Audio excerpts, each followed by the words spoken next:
السلام علیکم ورحمۃ اللہ وبرکاتہ۔ ناظرین، آج ہم مصافحہ کرنے کا طریقہ پڑھیں گے۔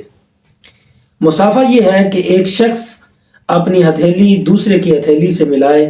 فقط انگلیوں کے چھو جانے کا نام مصافحہ نہیں ہے۔ سنت یہ ہے کہ دونوں ہاتھوں سے مصافحہ کیا جائے اور دونوں ہاتھوں کے درمیان کپڑا وغیرہ بھی نہ ہو۔ مصافحہ کا یہ طریقہ وہ ہے جو حضرت عبداللہ ابن مسعود رضی اللہ تعالیٰ عنہ سے مروی ہے کہ سرور عالم صلی اللہ علیہ وآلہ وسلم کا دست مبارک یعنی ہاتھ مبارک ان کے دونوں ہاتھوں کے درمیان میں تھا، یعنی ہر ایک کا ایک ہاتھ دوسرے کے دونوں ہاتھوں کے درمیان ہو۔ اس حدیث پاک کی روشنی میں فقہائے کرام فرماتے ہیں ایک طریقہ یہ بھی ہے کہ ہر ایک اپنا سیدھا ہاتھ دوسرے کے سیدھے ہاتھ سے اور الٹا ہاتھ الٹے ہاتھ سے ملائے اور ملاتے ہوئے انگوٹھے کو دبائے۔ انگوٹھے میں ایک رگ ہے کہ اس کے پکڑنے سے آپس میں محبت پیدا ہوتی ہے۔ سبحان اللہ۔ اللہ تعالیٰ عمل کی توفیق عطا فرمائے۔